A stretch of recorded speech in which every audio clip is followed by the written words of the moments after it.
8장. 볼턴 부인은 한편 코니에게도 주의를 게을리하지 않고 사려 깊은 눈으로 바라보았는데 자신의 여성적이고 전문적인 보살핌의 손길을 그녀에게도 뻗쳐야 한다고 느꼈다. 마님께서는 산책이라도 나가셔야 한다느니 어스웨이트로 드라이브라도 하시라느니 바람을 쐬시라느니 하면서 그녀는 늘 무언가를 적극적으로 권했다. 그것은 코니가 난로가에서 책을 읽는 채 하거나 맥없이 바느질을 하는 채 하면서 가만히 앉아만 있는 게 버릇이 되어 외출하는 일이 거의 없기 때문이었다. 힐드가 떠난 직후의 바람 부는 날이었다. 볼턴 부인이 말했다. 자, 부인, 숲속에 산책이라도 나가셔서 사냥터지기의 오두막 뒤에 핀 수선이나 한번 보고 오시지 그러세요? 하루 종일 돌아다니도 그렇게 아름다운 광경은 못 보실 만큼 예쁘답니다. 몇 송이 끄거다 방에다 꽂아 두실 수도 있고요. 야생 수선은 언제 봐도 기분 좋잖아요. 코니는 이 말을 좋게 받아들였다. 수선화를 수선이라고 말한 것까지도 야생 수선화라. 그래, 결국 스스로 고생구를 파고 들어앉아 썩을 수만은 없는 것이다. 봄이 돌아와 있었다. 계절은 이어져 돌아오건만 나에겐 돌아오지 않는다네. 봄이. 네, 이것은 영국 시인 존 밀턴의 잃어버린 낙원에 나오는 구절입니다. 계절은 이어져 돌아오건만 나에겐 돌아오지 않는다네. 봄이. 그런데 그 사냥터지기, 보이지 않는 꽃의 외로운 암술과도 같은 그의 마르고 하얀 육체, 이루 말할 수 없는 우울증 속에서 그녀는 그를 잊고 있었다. 그러나 이제 무언가 꿈틀거리며 깨어났다. 입구와 대문 저 너머의 창백한 모습으로. 네, 이것도 영국의 시인 서윈번이 쓴 글에서 인용한 것입니다. 입구와 대문 저 너머의 창백한 모습으로. 이제 할 일은 바로 그 입구와 대문들을 지나가는 것이었다. 그녀는 건강이 좋아졌다. 전보다 잘 걸어 다닐 수 있었다. 일단 숲속에 들어가면 바람이 이 문을 가로질러 갈 때처럼 몸에 맞부딪혀 걷기 힘들 정도는 아닐 것이다. 그녀는 잊고 싶었다. 온 세상을, 썩은 고깃덩이 같은 육체를 한 그 끔찍한 사람들을 모두 잊고 싶었다. 그대들은 거듭나야 하느니, 성경구절입니다. 몸이 다시 사는 것을 믿노라. 하늘의 밀이 땅에 떨어져 죽지 아니하면 결코 싹을 틔울 수 없느니라. 크로커스가 피어날 때 나도 나와 태양을 맞이하리라. 3월의 바람결 속에서 여러 가지 구절들이 끝없이 이어지며 그녀의 의식을 스쳐 지나갔다. 햇살이 간간히 바람처럼 확 쏟아지듯 묘하게 환한 빛을 뿌려대면서 숲 가장자리의 개암나무 가지 아래에 핀 애기 똥풀을 밝게 비추었다. 애기 똥풀은 노랗게 환히 빛나면서 반짝거렸다. 고요한 숲은 더욱 고요했고 바람이 휙 불기도 했지만 햇살이 숲을 가르며 쏟아지고 있었다. 올해의 첫 아네모네가 피어 있었는데 바닥에 뿌려진 듯 하늘거리며 끝없이 피어있는 조그만 아네모네 꽃들의 창백한 색깔로 온 숲이 창백하게 빛나고 있는 듯 했다. 세상은 그대의 숨결로 창백해졌노라. 그러나 이 경우에 그 숨결은 프세퍼니의 숨결이었다. 이 프세퍼니는 그리스 신화에서 지옥의 왕 플루토에게 잡혀 그의 아내가 된 프로스파인의 다른 명칭이라고 하네요. 프세퍼니가 차가운 날 아침 지옥에서 나왔던 것이다. 바람의 차가운 숨결이 불어왔고 머리 위로 잔 나무 가지들 사이에 붙잡히고 엉켜 화가 난 바람 소리가 들렸다. 바람 역시 압살롬처럼 가지에 붙들린 채 벗어나려고 애쓰고 있었다. 치마처럼 불룩하게 초록색을 두른 위로 하얗게 드러난 어깨를 까딱거리며 움직이고 있는 아네모네 꽃들이 얼마나 추워 보였던지. 그러나 꽃들은 견뎌내고 있었다. 하얗게 물이 오른 조그만 첫 앵초 몇 송이도 길가의 노란 꽃봉오리를 막 불리기 시작하며 피어 있었다. 요동치며 뒤 흔들리는 것은 머리 위쪽뿐이었고 아래쪽으로는 차가운 기류만이 내리깔리고 있었다. 코니는 숲속에서 이상하게 마음이 흥분되어 뺨에는 홍조가 흘렀고 두 눈엔 파란 불꽃이 타올랐다. 그녀는 터벅터벅 걸어가면서 앵초꽃 몇 송이와 올해의 첫 제비꽃을 따모하는데 싸늘하고 감미로운 향기가 풍겼다. 싸늘하고 감미로운 향기였다. 그녀는 자기가 어디에 있는지도 모른 채 계속 정처 없이 거닐며 나아갔다. 그러다가 숲의 가장자리에 있는 공터에 이르러 초록빛 얼굴이 있는 그 돌로 지은 오두막이 보이는 데까지 왔는데 쏟아지는 햇살 속에서 따뜻하게 돌이 따라오른 오두막은 그의 장밋빛으로 보이는 것이 버섯의 살찐 몸통과도 같았다. 그리고 문 옆에는 노란 제스민 꽃이 반짝이며 하늘거리고 있었다. 문은 닫혀 있었다. 그러나 아무 소리도 들리지 않았고 굴뚝에서 피어오르는 연기도 없었다. 개도 짖지 않았다. 코니는 조용히 돌아서 둔덕진 뒤쪽으로 갔다. 그녀에겐 수선화를 보러 온 곳이라는 구실이 있었다. 과연 수선화는 거기 피어 있었다. 줄기가 짧은 꽃들이 흔들거리고 나부끼고 떨어대면서 아주 환하고 싱싱하게 피어 있었는데 바람결에 어디 얼굴을 숨길 곳이 없어 그저 이리저리 돌려대고 있었다. 수선화는 환한 햇살을 받으며 바람이 일 때마다 눈부신 작은 꽃송이들을 괴로운 듯 요란스레 흔들어대고 있었다. 그러나 꽃들은 사실 그게 좋은지도 몰랐다. 사실은 그렇게 까딱거리며 흔들리는 게 좋은지도 몰랐다. 콘스턴스는 어린 소나무에 등을 기대고 앉았다. 소나무는 그녀의 기댄 몸을 받치면서 묘한 생명력으로 탄력있고 힘차게 솟구치는 듯이 흔들거렸다. 꼭대기를 햇살 속에 드러낸 채 꼿꼿하게 살아서 있는 존재였다. 그녀는 쏟아지는 햇살 속에서 수선화가 황금색으로 변하는 것을 바라보았다. 햇살은 그녀의 손과 무릎에도 따뜻하게 쏟아져 내렸다. 타르 냄새 비슷한 희미한 꽃향기까지 풍겨왔다. 그러자 정말로 고요히 혼자만 있는 이 순간 그녀는 자신이 본래 지닌 운명의 물결 속으로 흘러들어온 것처럼 느꼈다. 그동안 그녀는 밧줄에 묶여 정박된 배처럼 줄에 매인 채 이리저리 부대끼며 버둥거리는 삶을 살아왔다. 그러나 이제 그녀는 줄에서 풀려나 자유롭게 떠다니고 있었다. 햇살이 사그라지고 냉기가 밀려왔다. 수선화는 그늘에 가려 말없이 까딱거리고 있었다. 그렇게 수선화는 낮 동안 그리고 춥고 긴 밤 동안 내내 까딱거리며 견뎌낼 것이다. 연약한 그 모습에 그토록 강인한 면모가 숨어 있다니. 그녀는 약간 몸이 뻣뻣해진 채 일어섰다. 수승한 몇 송이를 꺾어들고는 그곳에서 내려왔다. 그녀는 꽃 꺾는 것을 싫어했지만 한두 송이 정도는 가져가고 싶었다. 그녀는 그 벽으로 꽉 막힌 라그비로 돌아가야만 할 것이다. 그런데 이제 그곳이 몹시 싫어졌다.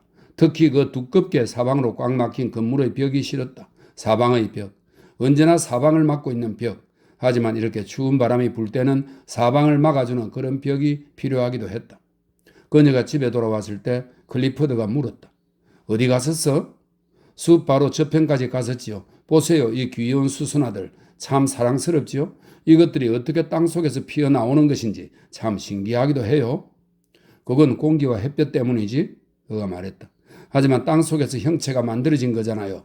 그녀는 즉시 반박하며 대꾸했는데 스스로도 약간 놀랐다. 다음 날 오후 그녀는 다시 숲으로 갔다. 넓은 성마루를 따라 걸어가는데 길은 낙엽송이 늘어선 사이로 구부러짐이 올라가 조언의 우물이라고 불리는 쉼터가 있는 곳까지 이어졌다.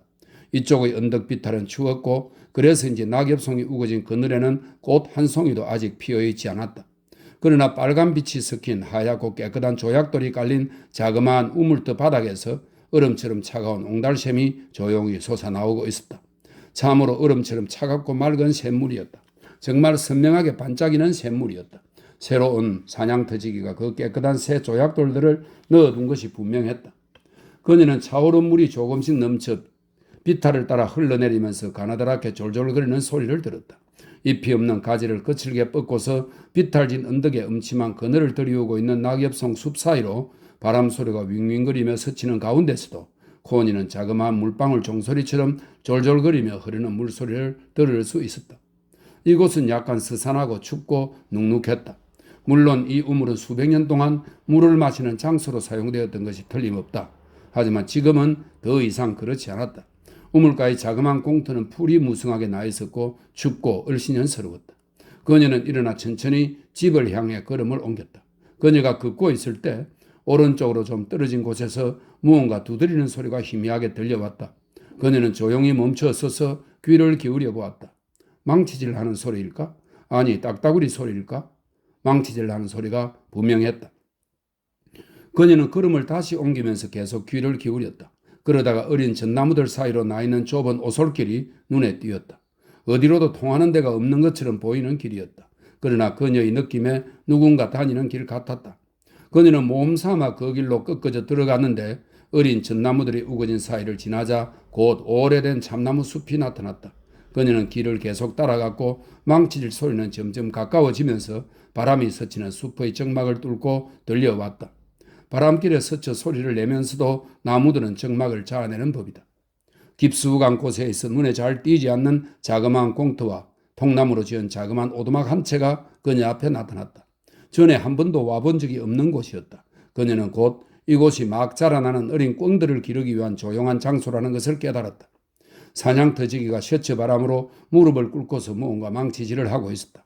그의 개가 앞으로 달려 나오면서 짧고 날카로운 소리로 한번 지저댔다. 사냥터지기는 고개를 휙 쳐들어 그녀를 바라보았다. 그의 시선에는 놀란 표정이 담겨 있었다. 그는 곧 몸을 일으켜 세우고는 인사를 올렸다. 그러면서 잠자코 그녀를 쳐다보았다. 그녀는 앞으로 다가갔는데 팔다리에서 힘이 빠지는 느낌이 들었다. 그는 이렇게 침입당한 것을 붕괴하고 있었다. 그는 자신의 고독을 인생의 유일하고 마지막 남은 자유로서 소중히 여기고 있었다. 망치질 소리가 나길래 뭔가 했지요? 그녀는 말했다. 왠지 힘이 빠지고 숨이 가빠지는 느낌이었고 너무나 빤히 자기를 쳐다보고 있는 그가 약간 무서워지기도 했다. 새끼 껑들을 넣어둘 둥우리 만들고 있던 참입니다. 그가 순 사투리로 말했다. 그녀는 무슨 말을 해야 할지 몰랐다. 힘이 빠지는 느낌이었다. 좀 안고 싶군요. 그녀는 말했다. 이리 오두막으로 들어오셔서 앉으십시오. 그는 이렇게 말하면서 앞장서 오두막으로 들어가서는 목재 따위를 옆으로 치우고 개암나무 가지로 만든 투박한 나무 의자를 하나 끌어다 내놓았다. 불을 좀 피워드릴까요? 묘하게 순박함이 깃든 사투리 말씨로 그는 물었다. 아니에요. 괜찮아요. 그녀가 대답했다. 그러나 그는 그녀의 두 손을 바라보았다. 두 손은 약간 파리해 보였다. 그는 재빨리 낙엽송 장가지 얼마를 안고 벽돌로 된 구석의 자그마한 벽난로 앞으로 갔다. 금세 노란 불꽃이 굴뚝을 타고 피어올랐다. 그는 그 벽돌 난로 옆에 자리를 만들어 주었다.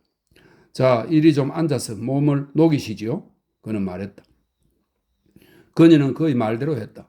그에게는 보호해 주는 듯한 묘한 종류의 권위가 있어 그녀로 하여금 곧바로 따르게 만들었다.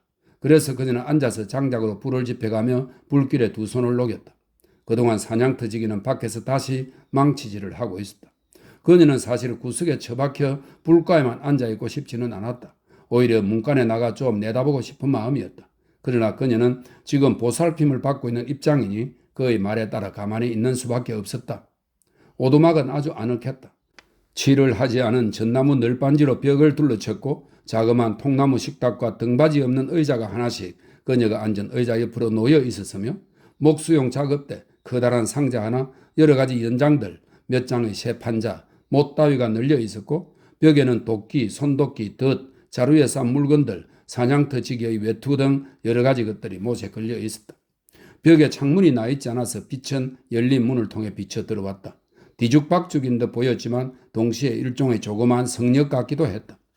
그녀는 사내의 망치 두드리는 소리에 귀를 기울였다. 그다지 행복하게 들리는 소리는 아니었다. 그는 억압감에 눌려 있었다. 자신의 사생활의 영역을 침범한 존재가, 그것도 위험한 존재가 지금 곁에 와 있는 것이다. 바로 저 여자가 말이다. 그는 오직 홀로 있는 것밖에는 세상에서 바라는 것이 없는 그런 상태에 이르러 있는 사람이었다. 하지만 자신의 사생활 영역을 지킬 힘이 그에게는 없었다. 그는 고용된 일꾼이었고 이 사람들은 그의 주인이었던 것이다. 그는 특히 여자와 다시 접촉하게 되는 것을 원하지 않았다. 그것을 두려워했다. 왜냐하면 과거에 여자와의 접촉으로 깊은 상처를 입었기 때문이다. 혼자 있을 수 없다면, 그리고 다른 사람이 자기를 혼자 내버려 두도록 할 수 없다면 자기는 죽게 되리라고 그는 느끼고 있었다. 바깥 세상에 대한 그의 혐오는 절대적인 것이었다. 그에게 마지막 남은 피신처는 바로 이 숲이었다. 여기 숲에 숨어버리는 것뿐이었다. 불가에 앉은 코니는 몸이 따뜻해져 갔는데 불을 너무 세게 지피는 바람에 이제 더울 정도가 되었다. 그녀는 몸을 옮겨 문간으로 가 등받이 없는 의자에 앉아서는 사내가 일하고 있는 모습을 바라보았다. 그는 그녀를 의식하지 못한 채 했지만 그녀가 바라보는 것을 알고 있었다. 하지만 그는 일에 몰두한 듯한 태도로 계속 일을 해 나갔는데 그의 갈색 개가 곁에 꼬리를 깔고 앉아서는 믿을 수 없는 바깥 세상을 살피며 주시하고 있었다. 호리호리하고 조용하면서도 동작이 민첩한 사내는 만들고 있던 꿩우리를 완성하더니 그걸 뒤집어 놓고 미닫이로 만든 문이 잘 열리는지 시험해보고 나서는 한쪽에다 세워놓았다. 그런 다음 그는 몸을 일으켜 낡은 꿩우리가 있는 데로 가서는 그것을 집어다가 조금 전에 작업을 하던 장작패는 통나무 도마로 가져갔다. 몸을 구부린 그는 가로막대살을 잡아당겨 보았다. 몇 개가 손에 잡힌 채 부러졌다. 그는 못을 잡아 뽑기 시작했다. 그러고 나서 그것을 뒤집어 놓고 자세히 살펴보았다. 그는 여자의 존재를 의식하는 어떠한 표시도 전혀 드러내지 않았다. 그렇게 코니는 꼼짝 않고 그를 주시하였다. 전에 벗은 모습에서 보였던 그 외로운 고독이 지금 옷을 입고 있는 모습에서도 똑같이 보였다. 외롭고 혼자서 무언가 하고 있는 동물처럼 열중해 있으면서도 무언가 깊은 생각에 잠긴 듯한 모습이 모든 인간적 접촉을 피해 달아나는 영혼과도 같았다. 지금 이 순간에도 그는 아무 말 없이 참을성 있게 그녀로부터 달아나 피하고 있었다. 그런데 코니의 자궁까지 와닿아 그녀의 마음을 사로잡은 것은 바로 참을성 없고 정열적인 남자의 그 조용함, 그리고 한없이 인내하는 듯한 태도였다. 수그린 그의 머리, 재빠르면서도 조용하게 움직이는 그의 두 손, 가늘고 섬세한 허리를 구부린 그의 모습에서 그녀는 그것을 볼 수 있었다. 꿋꿋이 참아내면서 안으로 웅크려 숨은 그 어떤 것이었다. 그녀는 그가 자기보다 더 깊고 넓은 경험을 한 사람이라는 느낌이 들었다. 훨씬 더 깊고 넓으며 아마 훨씬 견디기 힘든 경험이었으리라. 그러자 이 느낌은 그녀에게서 자의식의 긴장감을 풀어버렸다. 그녀는 거의 무책임할 정도로 풀어져 아무런 거리감이나 경계심도 느끼지 않을 정도였다. 그렇게 그녀는 오두막의 문간에 앉아서 꿈에 빠져든 채 자신이 지금 놓여있는 특이한 상황도 시간도 완전히 다 잊고 있었다. 그녀가 너무나 아득히 생각에 빠져 있어서 그는 헐끗 그녀 쪽으로 시선을 돌렸는데 완전히 고요하고 무언가 기다리는 듯한 표정이 그녀의 얼굴에 떠올라 있는 것을 보았다. 그에게 그것은 기다림의 표정으로 보였다. 그러자 갑자기 그의 허리께 등뼈의 저 밑뿌리께에서 엷은 불꽃이 살짝 피어오르면서 혓바닥을 날름거렸다. 그의 영혼은 신음소리를 내었다. 다시금 인간과 가깝게 접촉하는 것은 그에게 있어 그의 죽음이나 마찬가지로 끔찍하게 두렵고 싫은 일이었다. 그는 무엇보다도 어서 그녀가 자리를 떠나주었으면, 그래서 자기를 혼자 내버려 두었으면 하고 바랐다. 그녀가 지닌 의지, 여성적 의지, 그리고 현대 여성으로서의 고집스러움이 두려웠다. 그리고 무엇보다도 그는 자기 뜻대로 하는 그녀의 거리낌 없는 상류계급적 무례함이 두려웠다. 왜냐하면 자신은 결국 일개 고용인에 불과했기 때문이다. 그는 그녀가 거기 있는 것을 정오했다.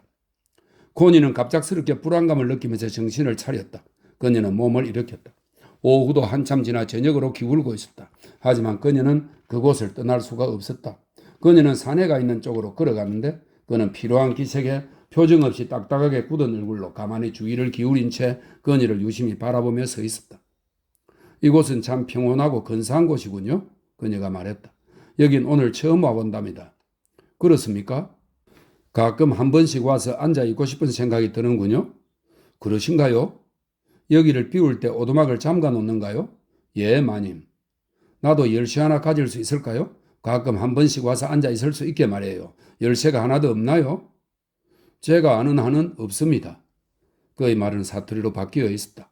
코니는 좀 망설여졌다. 그는 거부의 의사를 표시하고 있는 것이다. 하지만 따지고 보면 이 오두막이 어디 그의 것인가? 열쇠를 하나 더 구할 수 없을까요? 그녀는 특유의 부드러운 목소리로 물었지만 그 밑에는 자기 뜻을 이루고 말겠다고 작정한 여자의 어조가 깔려 있었다. 하나 더라고요? 그는 그녀를 헐끗 바라보면서 말했는데 분노의 빛이 비웃는 기미가 섞인 시선이었다. 그래요, 똑같은 열쇠 말이에요? 그녀는 좀 상기된 얼굴로 말했다. 클리포드 경께서 혹여 아실는지 모르겠는데요. 그녀의 요구를 외면하면서 그가 말했다. 그래요, 그녀가 말했다. 그이가 하나 갖고 있을지도 몰라요. 혹 그렇지 않더라도 당신이 가지고 있는 열쇠로 하나 더 만들 수 있겠지요. 하루나 이틀이면 될 거고 그 정도쯤은 열쇠 없이 지낼 수 있지 않겠어요? 잘 모르겠는데요, 마님. 이 근방엔 열쇠 만드는 사람이 없어서. 코니는 갑자기 화가 치밀면서 얼굴이 벌개졌다. 좋아요, 그녀는 말했다. 내가 알아서 하겠어요? 알겠습니다, 마님. 두 사람의 시선이 마주쳤다. 그의 눈에는 혐오와 경멸, 그리고 어떻게 되든 상관없다는 투의 차갑고 불쾌한 표정이 드러나 있었다. 그녀의 눈은 반발감이 뜨겁게 이글거리고 있었다. 그러나 마음속으로 그녀는 기가 꺾이고 말았다. 그에게 맞섰을 때 그가 얼마나 지독하게 자신을 혐오하는지 알았던 것이다. 그리고 그에게 일종의 자포자기적인 태도가 있는 것도 그녀는 보았다. 그럼 이만 안녕히 가십시오, 마님. 그는 인사를 올리고는 퉁명스럽게 돌아섰다. 그녀로 인해 그의 내면에 잠자고 있던 오래된 분노가, 여자의 완고한 의지에 대한 그 격렬한 야성적 분노가 되살아 깨어난 것이다. 그런데 그는 아무런 힘도, 정말 아무런 힘도 없었다. 그는 그것을 알고 있었다. 코니 역시 남자의 완고한 의지에 분노했다. 그것도 겨우 고용된 일꾼인 주제에. 그녀는 언짢은 기분이 되어 집으로 걸어갔다. 그녀는 언덕 위의 커다란 너도밤나무 아래에서 볼턴 부인을 만났는데 그녀를 찾으러 나온 눈치였다. 부인께서 돌아오실 때가 된 것 같아 한번 나와 봤답니다. 그 여자는 밝은 얼굴로 말했다. 내가 좀 늦은 건가요? 코니는 물었다. 아닙니다. 그저 차 마실 때가 되어 클리프드 경께서 기다리고 계셔서요. 그럼 당신이 좀 직접 타드리지 그랬어요? 아, 예. 하지만 그건 제가 할 일이 아니라고 생각되는군요, 부인. 클리프드 경께서 좋아하시리라는 생각도 전혀 안 들고 말입니다. 어째서 그런지 모르겠군요. 코니는 집으로 들어가 클리프드의 서재로 갔다. 낡은 노쇠 주전자가 부글부글 끓는 소리를 내며 쟁반 위에 놓여 있었다. 내가 좀 늦었나요, 클리퍼드? 그녀는 모자와 스카프를 벗지 않은 채 쟁반 앞으로 가서 가져온 꽃을 내려놓고 차통을 집어들면서 말했다. 미안해요. 볼튼 부인한테 차를 타도록 시키지 그랬어요? 그런 생각은 미처 하지 못했는걸? 그는 다소 비꼬는 투로 말했다. 그 여자가 차 마시는 자리까지 맡아 주관한다는 건 전혀 생각지 못했어. 아니, 은 차주둔자의 손은 남이 손대면 안 될 무슨 신성한 거라도 있나요? 그는 이상하다는 듯 여자를 흘끗 올려다 보았다. 오후 내내 뭘 했지? 그가 물었다. 산책하며 걷다가 쉼터 같은 곳에 좀 앉아 있었지요. 큰 호랑가시 나무에 아직도 열매가 달려 있는 거 알아요? 그녀는 스카프를 벗었다. 하지만 모자는 계속 쓴 채 의자에 앉아 차를 타기 시작했다. 빵 구운 것은 분명 굳어서 가죽처럼 딱딱할 것이었다. 그녀는 보온 덮개를 차 주전자에 씌워놓은 뒤 일어나 꺾어온 제비꽃을 꽂아둘 자그마한 유리병을 찾았다. 가엾게도 꽃들은 시들해져 줄기 끝에 축 늘어져 있었다. 다시 살아날 거예요. 꽃을 유리병에 담아 그가 향기를 맡을 수 있도록 앞에다 가져다 놓으면서 그녀는 말했다. 주노의 눈꺼풀보다 더 향기롭도다. 이거는 섹스피어의 겨울 이야기에 나오는 구절입니다. 그가 시구를 인용하여 말했다. 그게 진짜 제비꽃하고 무슨 연관이 있는지 모르겠어요. 그녀는 말했다. 엘리자베스 시대 사람들은 수식이 좀 지나쳐요. 그녀는 그에게 차를 따라주었다. 존의 우물에서 얼마 안 되는 곳에 있는 자그마한 오두막집 말이에요. 꽁을 기르고 있던데 그 오두막집 열쇠가 하나 더 있지 않나요? 아마 있을걸. 왜? 오늘 우연히 거길 가게 되었어요. 전에 가본 적이 없었는데 마음에 들더군요. 가끔씩 거기 앉아 쉴 수 있으면 좋겠어요. 괜찮죠? 멜르즈가 거기 있지 않았어? 네, 있었어요. 그래서 그곳을 발견하게 된 거지요. 그 사람이 망치질라는 소리가 들려와서 가보게 되었으니까요. 그 사람은 내가 침입이라도 한 양 아주 싫어하는 눈치더군요. 사실 내가 열쇠가 하나 더 없냐고 물어보았을 때 그는 거의 무리하다 싶을 정도로 굴었어요. 그가 뭐라고 했는데? 아, 뭐라고 말로 그런 건 아니었어요. 그저 그 사람 태도가 그랬어요. 그리고 열쇠에 대해서는 아무것도 모른다고만 하더군요. 아버님 서재에 아마 열쇠가 하나 있을지 몰라. 배츠가 알고 있을 거야. 이 배츠는 가정부 배츠 부인의 남편입니다. 배츠가 알고 있을 거야. 그런 건 다 거기에 있으니까 말이야. 네, 배츠한테 찾아보라고 이러지. 예, 그래 줘요 꼭. 그녀는 말했다. 그래, 멜르즈가 거의 무리하다 싶을 정도였다고? 아, 뭐 아무것도 아니었어요. 정말 다만 내가 자기 성이라도 마음대로 쓰는 것처럼 싫어하는 것 같았어요. 하긴 좋진 않았을 거야. 하지만 그 사람이 끓이고 자시고 할 이유가 어디 있는지 모르겠어요. 따지고 보면 그 사람 집도 아니잖아요. 그 사람의 개인적인 거처가 아니잖아요. 가고 싶을 때 내가 거기 가서 앉아있지 못할 이유는 하나도 없다고 생각해요. 그래, 맞아. 클리퍼드는 말했다. 아무래도 자신을 너무 과대평가하고 있단 말이야, 그 친구는. 그래요? 정말 그래. 그 친구는 자기가 무슨 특별한 존재가 되는 듯이 생각한단 말이야. 당신도 알고 있듯이 그에겐 아내가 있었는데 사이가 좋지 않았지. 그래서 1915년에 군대에 들어가 버렸는데 처음엔 아마 인도로 배치됐을 거야. 틀림없이. 어쨌든 그는 얼마 동안 이집트에서 기병대 마제공 노릇을 하기도 했지. 항상 말하고 관계 있는 일을 했는데 그 방면으로는 재주가 뛰어난 친구거든. 그러다가 어떤 인도 출신 영국인 대령인가 하는 사람의 총애를 받게 되어가지고 그 대령의 부관이 되었다더군. 맞아. 그래서 장교가 되었다고 했어. 그 후 그 친구는 대령과 함께 인도로 다시 가서 북서쪽 국경지대에서 근무했다고 난 알고 있지. 그러다가 병이 들었고 그래서 지금은 연금을 받고 있다더군. 내가 알기로는 그가 군대에서 제대하고 돌아온 게 바로 작년이었는데 그랬던 사람이 자기의 본래 자리를 다시 돌아가기란 당연히 쉽지 않은 일이지. 어떻게 좀 버텨보려고 버둥거리는 게 당연해.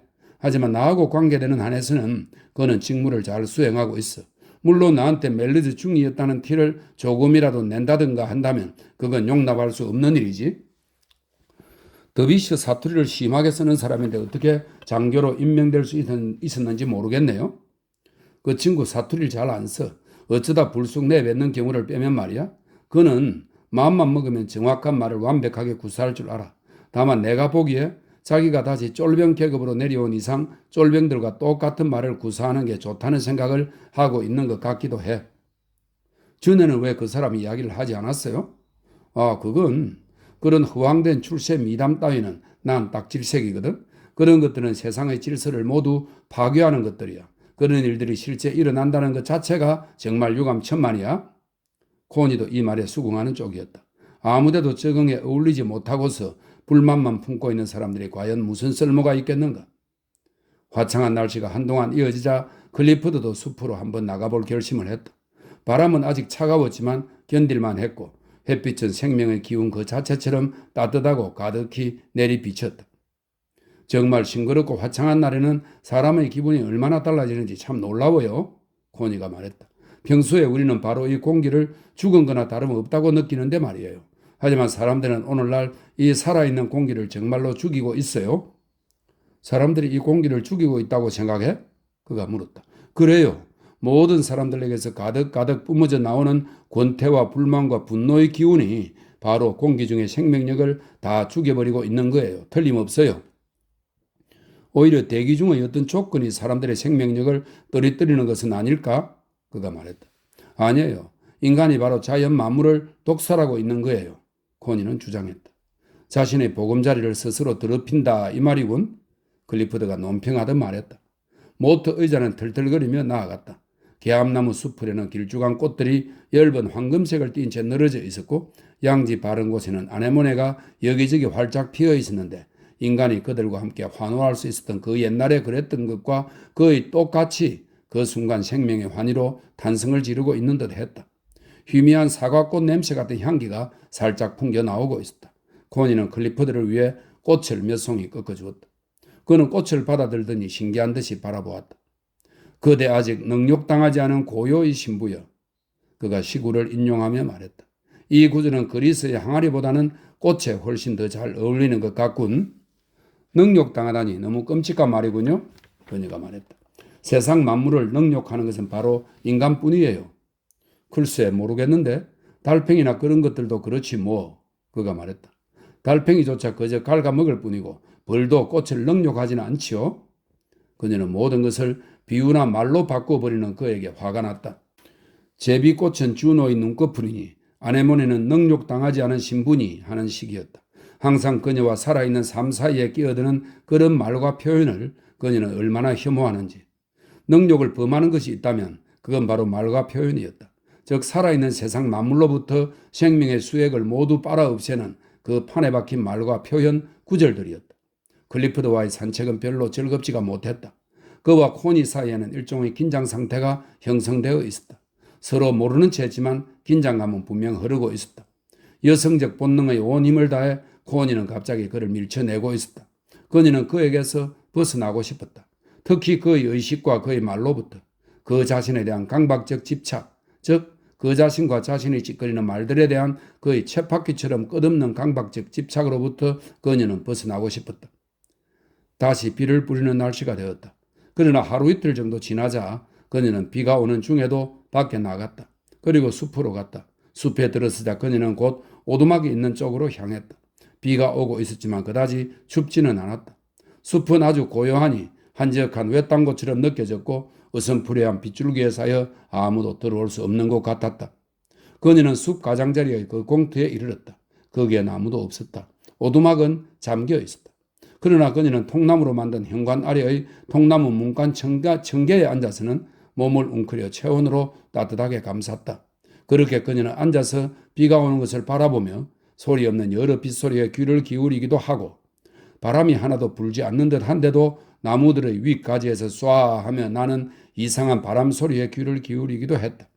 오래된 참나무들이 주위를 빙 둘러싸고 있었는데 잿빛의 힘찬 줄기는 비에 젖어 거무스러해진 채 둥근 몸통에 생명력을 가득 머금고 사방의 가지를 거칠게 뻗으며 서 있었다. 마당 주변에는 자풀이 별로 나 있지 않았고 아네모네만이 여기저기 흩어져 피어 있었다.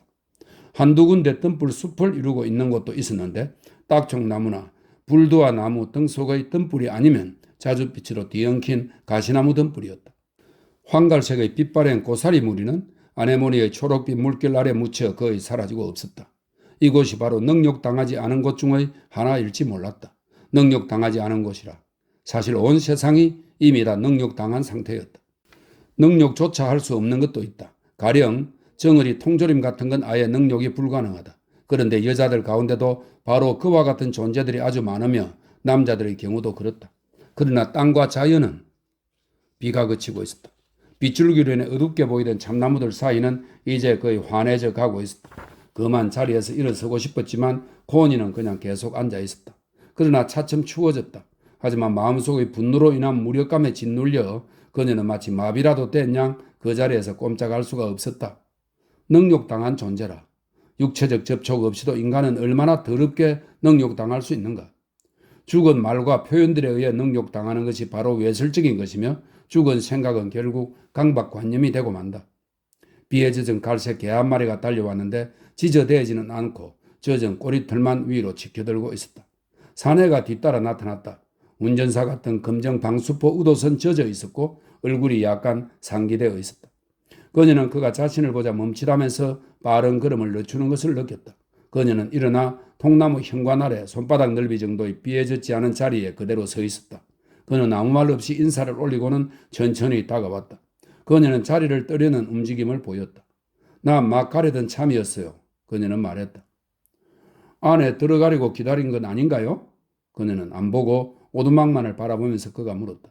아니에요. 여기 비를 피할 만한 자리에서 몇 분 앉아 쉬었을 뿐이에요. 그녀는 나직하고 위험 있는 목소리로 말했다. 그는 그녀를 바라보았다. 그녀는 추워 보였다. 클리프드 경께도 여분의 열쇠가 따로 없으신 거로군요? 그가 물었다. 그래요. 하지만 상관없어요. 여기 현관 아래 이 자리에서도 조금 더 안 젖고 잘 앉아 쉴 수 있으니까요. 그럼 잘 있어요? 그녀는 그의 말에 섞인 심한 사투리가 몹시 싫었다. 그는 떠나가는 그녀의 모습을 유심히 바라보았다. 그러더니 그의 우도 자락을 휙 걷어 올리고는 바지 주머니에 손을 집어넣어 오두막 열쇠를 꺼냈다. 이 열쇠를 부인께서 가지시는 게 좋을 것 같군요. 꽁한텐 어디 다른 길 깨다가 자리를 찾아주면 되니까요. 그녀는 그를 바라보았다. 무슨 뜻이죠? 그녀는 물었다. 제 말씀은 어디 다른 데다 꽁 기를 만한 자리를 마련할 수 있을 거라는 겁니다. 부인께서 여기 와 계시고 싶을 때 제가 주변에 얼쩡거리는 걸 원하지 않으실 테니까요. 그녀는 짙은 사투리의 장막 사이로 그의 말뜻을 알아들으면서 그를 쳐다보았다. 왜 당신은 우리가 보통 쓰는 말을 쓰지 않는 거죠? 그녀는 쌀쌀한 태도로 물었다. 제가요? 저는 이게 보통 쓰는 말이라고 생각했는데요. 그녀는 잠깐 동안 말없이 화가 난 채 있었다. 그러니까 부인께서 열쇠를 갖고 싶으시면 이걸 가지셔도 괜찮단 말씀입니다. 아니면 제가 내일까지 갖고 있으면서 먼저 물건 따위를 모두 치운 다음에 열쇠를 부인께 드려도 좋을 것 같고요. 그래도 되겠습니까? 그녀는 점점 더 화가 치밀었다. 당신 열쇠를 뺏으려는 게 아니었어요. 그녀는 말했다. 고맙긴 하지만 당신이 오두막을 비우려고 물건을 치우거나 하는 건 전혀 바라는 바가 아니에요. 당신을 오두막에서 쫓아내리는 마음은 조금도 없어요. 난 그저 가끔씩 와서 앉았다 갈 수 있기만을 바랐을 뿐이에요. 오늘처럼 말이에요. 하지만 현관 아래에서도 나무랄 데 없이 잘 앉아 쉴 수 있으니까 이 이야기는 더 이상 꺼내지 말아주세요. 그는 그녀를 다시 쳐다보았다. 그의 파란 눈에는 짓궂은 표정이 담겨 있었다. 아무튼요. 그는 심한 사투리로 천천히 말했다. 오두막이든 열쇠든 뭐든지 마님께서 쓰시겠다면 언제든지 다 내어드리겠습니다. 다만 1년 중 이맘때는 꿩들이 알을 까는 때인지라 그것들을 이것저것 돌봐주느라 제가 좀 오며 가며 얼씬거리고 있어야 하는 것뿐입니다. 겨울 동안에는 제가 이 근처에 올 필요가 거의 없답니다. 하지만 지금은 봄이고 클리프드 경께서 사냥감으로 꿩을 날려보고 싶어 하시기도 하고 해서 그런데 마님께서 여기 와 계실 때 제가 늘상 어슬렁거리며 주변을 돌아다니고 있으면 싫어하실 거라는 생각도 듭니다. 그녀는 좀 놀라는 듯한 태도로 들었다. 당신이 여기 있는 것을 내가 거슬려야 할 이유가 뭐가 있다고 그러죠? 그녀는 물었다. 그는 이상한 태도로 그녀를 바라보았다. 저한텐 신경이 쓰이거든요. 그는 짤막하지만 의미심장한 어조로 말했다. 그녀는 얼굴을 붉혔다. 잘 알았어요. 그녀는 마침내 말했다. 당신이 귀찮지 않도록 그만두지요. 하지만 내가 여기 와서 앉아 있을 때 당신이 꽁을 돌보는 모습이 눈에 띈다고 해서 거슬리진 않았을 거예요. 난 오히려 그런 걸 좋아했을 거예요. 하지만 그게 일에 지장이 된다고 하니 당신한테 방해가 되지 않도록 그만두겠어요. 걱정 말아요. 당신은 클리포드 경의 사냥터치기이지 내 사냥터치기가 아니니까. 왜 그런지 몰랐지만 마지막 말의 표현은 좀 묘하게 들렸다. 그러나 그녀는 그냥 말해버렸다. 아닙니다, 마님. 이건 바로 마님의 오두막이지요. 마님께서는 무엇든 언제나 하고 싶은 대로 다 하실 수 있습니다. 마님께서는 저를 일주일의 여유만 주고 바로 해고하실 수 있습니다. 다만 뭐지요? 그녀는 당혹해하며 물었다. 그는 묘하게 우스꽝스러운 방식으로 모자를 뒤로 밀어젖혔다. 다만 마님께서 여기 오셨을 때 제가 주변에 얼쩡거리는 일이 없이 혼자서 이곳에 계시고 싶어 하실 거라는 말씀입니다. 하지만 왜 그래야 하느냐 말이에요? 그녀는 화가 나서 말했다. 당신이 야만인이라도 되나요? 내가 당신을 무수해야 한다고 생각하는 건가요? 왜 내가 당신에 대해 그리고 당신이 여기 있냐 없냐를 의식하며 신경 써야 하느냐 말이에요. 어째서 그게 중요한 문제인 거죠? 그는 그녀를 바라보았는데 얼굴에는 어렴풋하지만 장난기 어린 웃음이 온통 퍼져 있었다. 그건 아닙니다, 마님. 전혀 그렇지 않습니다. 그는 말했다. 글쎄, 그럼 뭐 때문이죠? 그녀가 물었다. 그럼 제가 마님께 열쇠를 하나 만들어다 드리도록 할까요? 고맙지만 간두어요. 필요 없으니까. 아무튼 하나 만들어 놓겠습니다. 열쇠가 2개 있는 게 어쨌든 나을 테니까요. 그런데 내 생각에 당신은 좀 무리한 것 같군요. 코니는 얼굴이 상기되고 약간 숨이 가쁜 어조로 말했다. 아닙니다. 아니에요. 그는 황급히 말했다. 그건 틀리신 말씀이십니다. 정말 아닙니다. 그런 뜻은 전혀 없었습니다.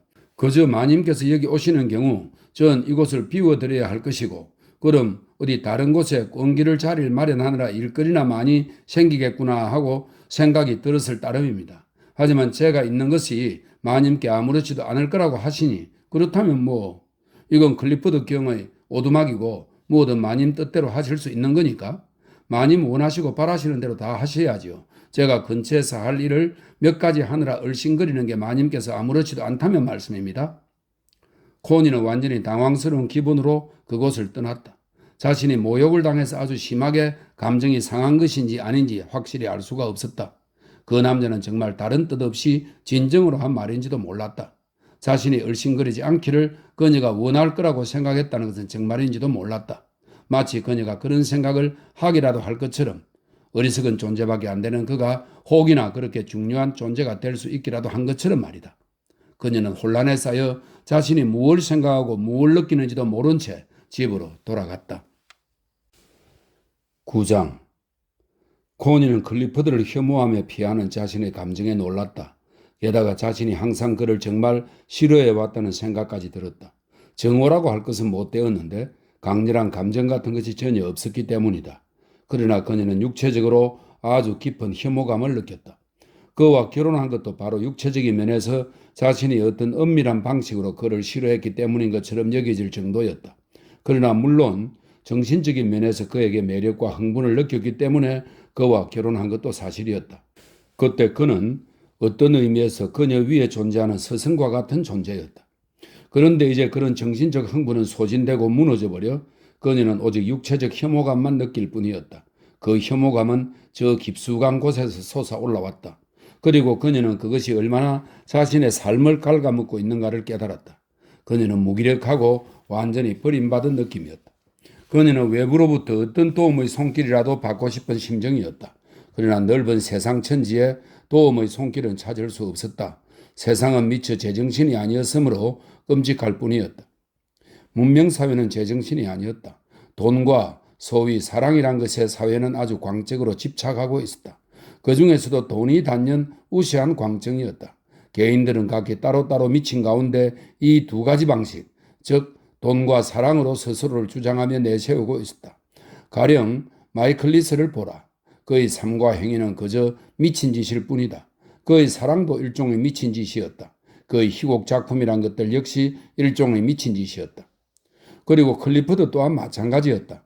짓거리는 모든 말들, 써내는 모든 글들, 자기를 내세우려고 맹렬히 애쓰는 모든 짓거리들 모두 그저 미친 짓에 불과했다. 게다가 그것은 점점 악화되어 정말로 광증 같은 것이 되어가고 있었다.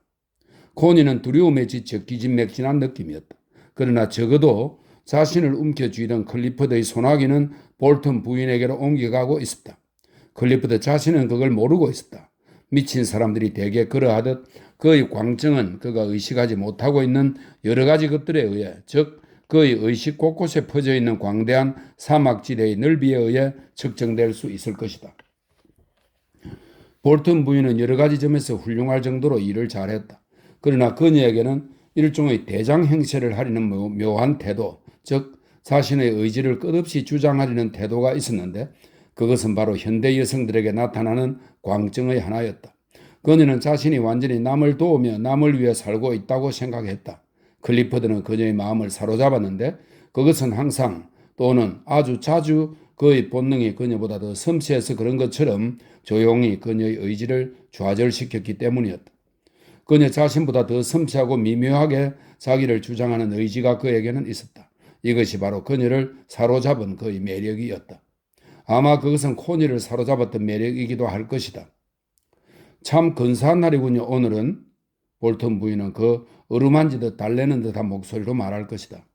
오늘은 모터 의자를 타고 한번 달려보면 즐거우실 거라는 생각이 드는군요. 햇살이 아름답기 그지없답니다. 그래요? 저 책 좀 갖다 주겠소? 저기 저 노란 책 말이요. 그리고 저 히아신스 좀 밖으로 내갔으면 좋겠소. 어머나 이렇게 아름다운데요? 그녀는 아름다운이란 말을 길게 늘려서 즉 아름다운데요 하고 발음했다. 게다가 향기도 정말 훌륭하기 그지없고요. 바로 그 향기가 싫어서 그러는 거요. 그가 말했다. 어딘지 장례식장 같은 냄새를 풍긴단 말이요. 그런가요? 그녀는 놀란 표정으로 외쳤는데 약간 감정이 상하기도 했지만 감탄하고 있었다. 그리고 그의 한층 고상하고 까다로운 감각에 감탄하면서 히아신스를 방 밖으로 가지고 나갔다. 오늘 아침 면도는 제가 해드릴까요? 아니면 손수하고 싶으신지요? 언제나 어루만지는 듯 부드럽고 순종적이지만 동시에 간섭하고 조종하는 목소리였다. 글쎄 모르겠어. 좀 기다려줄 수 있어? 네, 준비되면 종을 울릴 테니까. 예, 잘 알겠습니다. 클리퍼드 경. 그녀는 아주 부드럽고 고분고분하게 대답을 하고는 조용히 물러갔다. 그러나 이렇게 거절당할 때마다 그녀의 마음속에는 새로운 의지력이 쌓여갔다. 잠시 후 그가 종을 울릴 때 그녀는 즉시 나타날 것이다. 그러면 그는 이렇게 말할 것이다. 오늘 아침엔 당신이 면도를 해주는 게 좋겠소. 가슴에 살짝 짜릿한 전율이 일면서 그녀는 더더욱 부드러운 목소리로 대답했다. 예, 잘 알겠습니다. 클리퍼드 경. 그녀는 좀 더딘 듯 하면서도 부드러운 손길로 천천히 그리고 아주 솜씨 있게 면도를 했다. 처음에 클리퍼드는 자신의 얼굴에 그저 한없이 부드럽게 와닿는 그녀의 손가락 감촉이 불쾌했다. 그러나 지금은 그것이 좋아져서 점점 육감적으로 즐기게 되었다. 그는 거의 매일같이 그녀에게 면도를 시켰다. 그녀는 그의 얼굴 가까이 자기 얼굴을 갖다 대고서는 두 눈을 아주 집중해서 면도가 제대로 되는지 주의 깊게 바라보았다. 그러고는 손가락 끝으로 점차 그의 두 뺨과 입술, 위아래 턱과 목을 샅샅이 만지며 더듬어갔다. 그는 영양 상태가 좋았고 보기 좋게 건강한 모습이었으며 얼굴과 목 등도 아주 잘생겼고 게다가 훌륭한 신사였다. 그녀 역시 잘생긴 여자로서 창백해 보이는 얼굴은 약간 가름하니 아주 조용한 느낌을 주었고 두 눈은 밝게 빛났지만 아무런 감정도 드러내 보이지 않았다.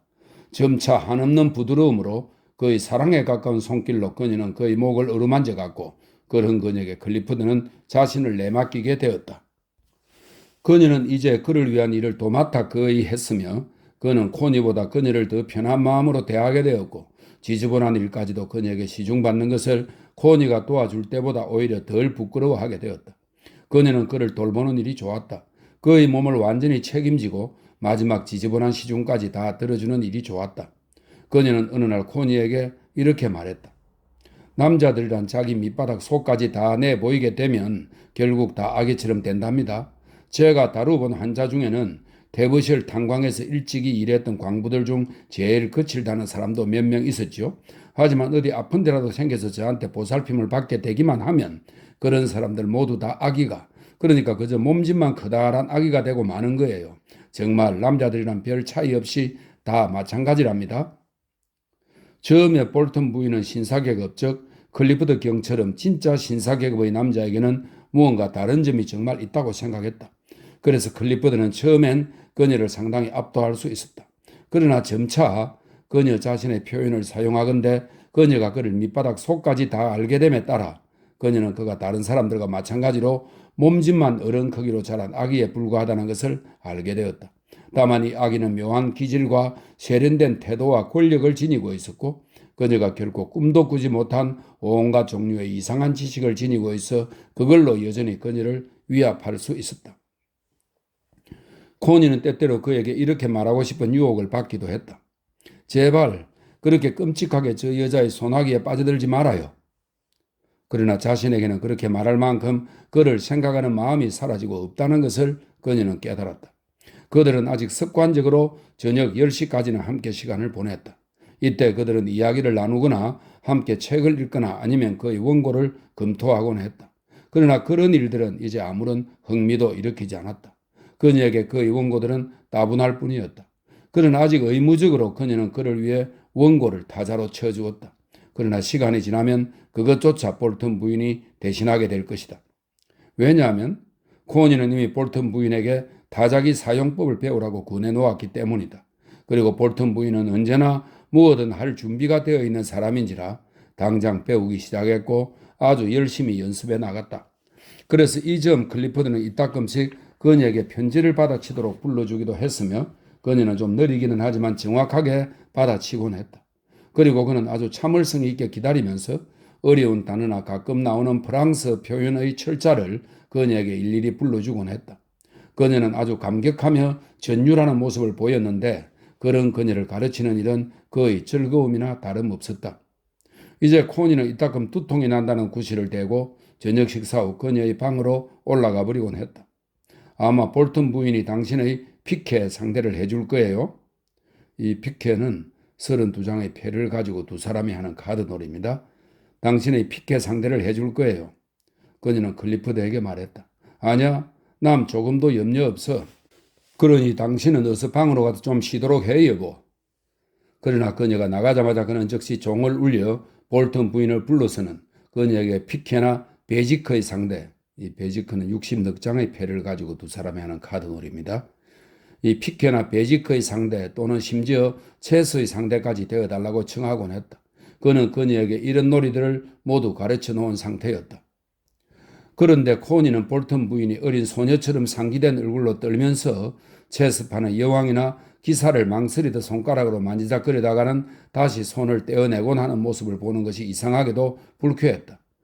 그리고 클리포드가 조롱기 섞인 우울감의 표정으로 살며시 미소를 지으면서 그녀에게 그럴 땐 자두버, 이 자두버는 체스에게 말을 만지기만 하고 움직이고 싶지 않을 때 하는 구호입니다. 자두버 하고 말해야 하는 것이요 라고 말하는 모습 역시 불쾌하게 느껴졌다. 볼턴 부인은 놀란 눈을 반짝이며 그를 올려다보고는 수줍은 태도로 순종하여 중얼거리는 것이었다. 자두버. 그렇다. 그는 볼턴 부인을 교육시키고 있었다. 그리고 그는 그 일을 즐겼다.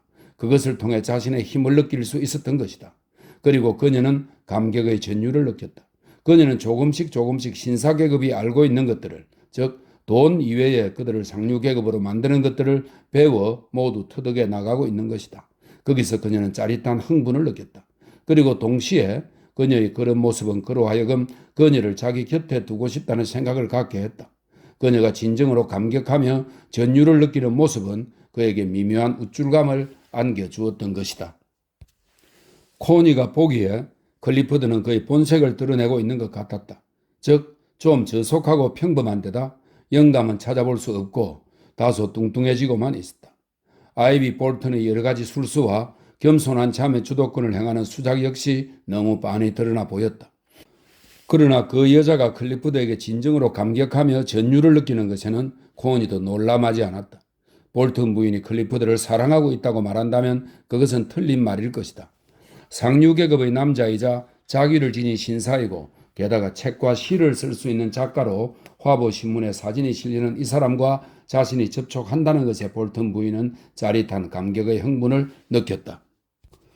그것은 일종의 기묘한 정열로까지 이어지는 짜릿한 흥분이었다. 게다가 그가 자신을 교육시킨다는 사실은 그녀의 마음속에 어떤 열정적인 흥분과 반향을 일어나게 했으며 이것은 그 어떤 연애관계가 일으킬 수 있는 열정보다도 훨씬 깊은 감정이었다. 사실을 말하자면 그와의 어떠한 연애관계도 있을 수 없다는 사실 그 자체로 인해 그녀는 오히려 자유롭게 그러한 열정을 뼛속까지 짜릿하게 느끼며 감격하고 흥분할 수 있었던 것인데 그 색다른 정열은 곧 그가 아는 것과 똑같이 자기도 알아간다는, 즉 알아감에 대한 특이한 정열이었다. 어떤 점에서 볼턴 부인이 그를 사랑하고 있다는 것은 틀림없었다. 사랑이란 말에 우리가 어떤 능력을 부여하든지 그렇다고 할 수 있었다. 그녀는 아주 잘생기고 젊어 보였으며 그녀의 회색 눈은 이따금 굉장히 매력적일 때가 있었다. 그와 동시에 그녀에게는 일종의 만족감이, 승리감이라고까지 할 만한 그런 만족감이 보이지 않게 감돌고 있었는데 코니는 그것이 혐오스러웠다. 은밀한 승리감과 혼자만의 은근한 만족감. 왜? 그 은근한 혼자만의 만족감. 코니에게는 그것이 얼마나 혐오스러웠는지 모른다. 그러나 클리포드가 그 여자한테 사로잡힌 것은 당연했다. 그 여자는 나름의 방식으로 한결같이 그에게 절대적인 숭배를 바쳤으며 절대적인 헌신으로 그를 섬겨 그가 원하는 대로 자신을 쓰도록 했다. 그러니 그가 우쭐해서 흡족해 하는 것은 당연했다. 코니는 두 사람 사이에 오가는 긴 대화를 종종 듣게 되었다. 아니, 좀 더 정확히 말하면 대부분 볼턴 부인이 하는 이야기였다. 그녀는 테버시엘 마을의 소문의 물줄기를 그에게 떼어주고 있었다. 그녀의 이야기는 단순한 소문 이야기 이상이었다. 그것은 게스켈 부인과 조지 엘리엇과 미스퍼드 양 등을 한데로 모아둔 데다 이 여류 작가들이 빠뜨린 것까지 굉장히 많이 덧붙여 놓은 것과 같았다. 일단 말문을 열면 볼턴 부인은 마을 사람들의 삶에 대해 그 어떤 작품보다도 더 훌륭하게 이야기했다. 그녀는 마을 사람 모두를 아주 가깝게 잘 알고 있었으며 사사건건 그들의 모든 일에 대해 아주 특이하고 열렬한 흥미를 가지고 있었다. 그래서 그녀의 이야기를 듣는 것은 비록 조금 수치스러운 느낌을 주긴 하였지만 아주 놀라운 경험이었다. 처음에 그녀는 자신이 소위 테버시엘 이야기라고 일컫는 것을 클리포드에게 이야기할 생각을 감히 하지 못했다. 그러나 일단 말문이 열리자 그녀의 이야기는 술술 이어졌다.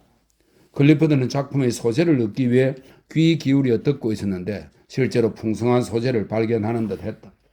코니는 그 이른바 천재적 재능이라는 것이 바로 이런 것이구나 하고 깨달았다.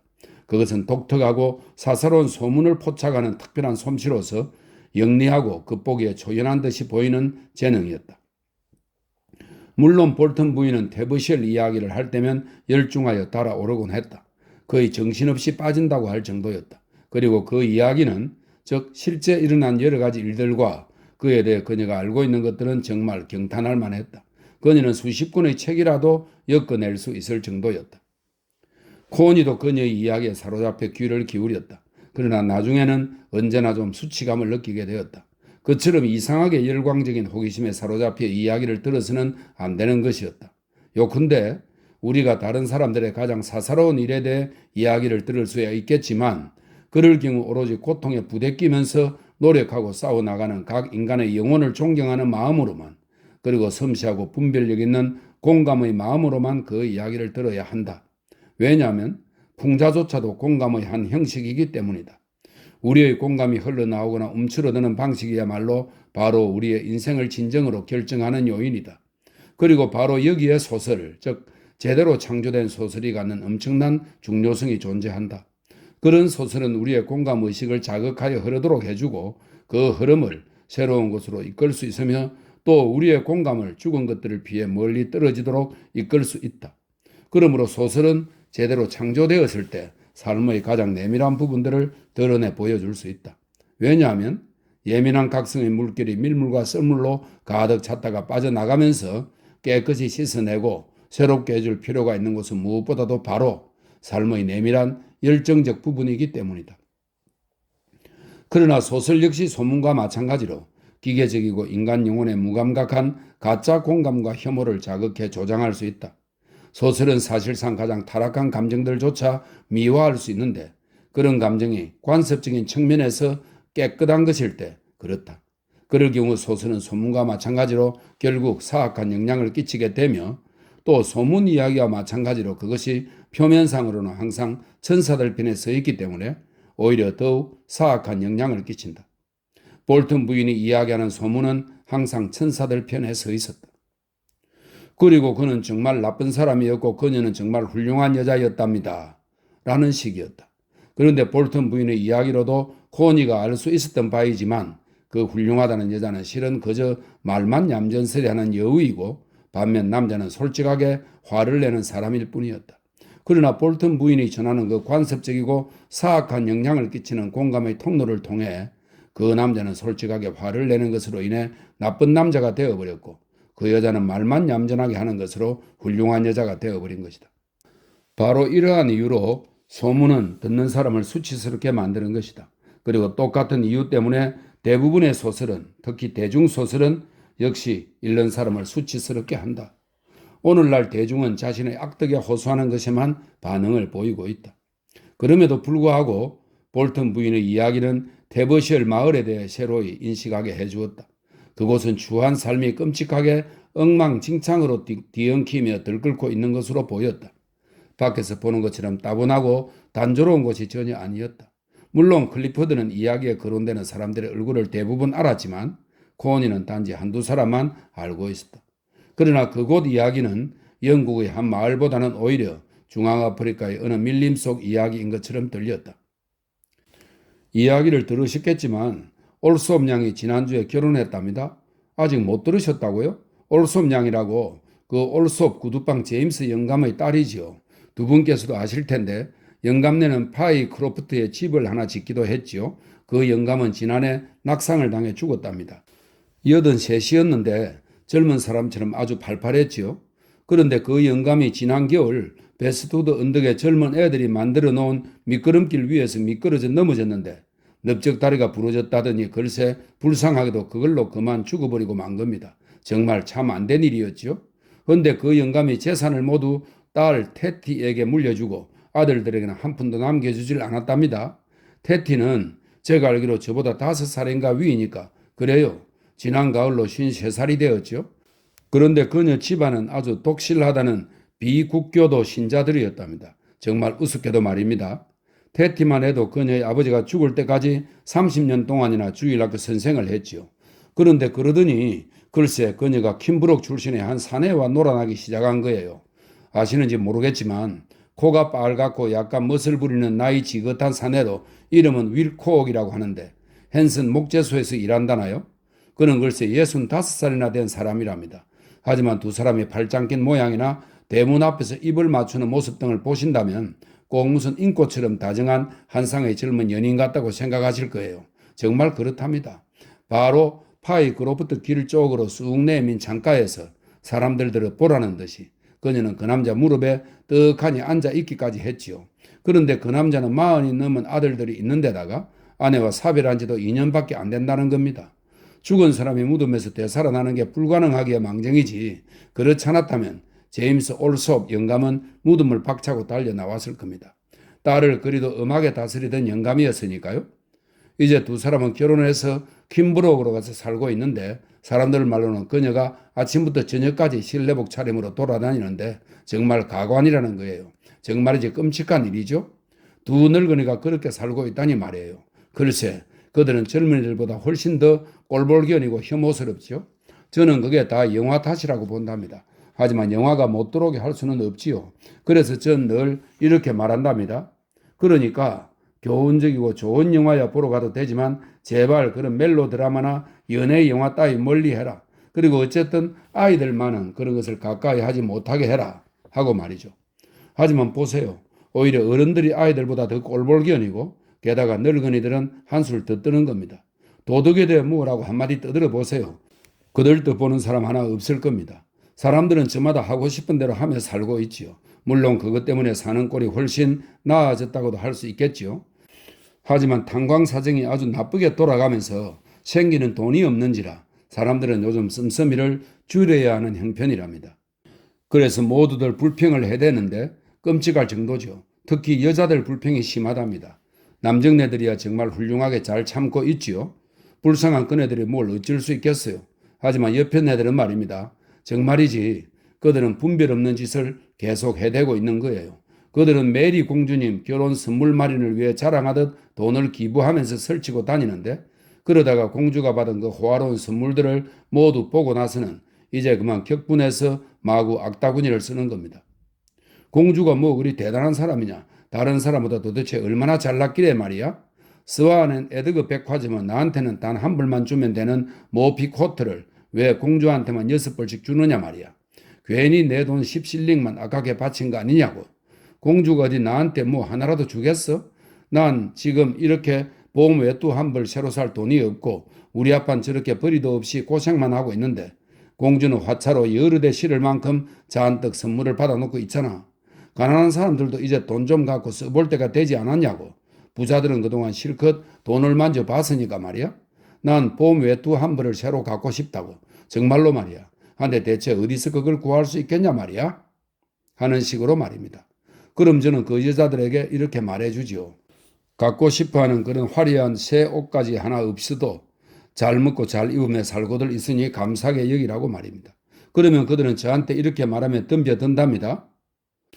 그렇다면 왜 메리 공주는 헌옷을 그대로 입고 다니는 걸 감사해 하지 않고 다른 걸 잔뜩 받는 거지요?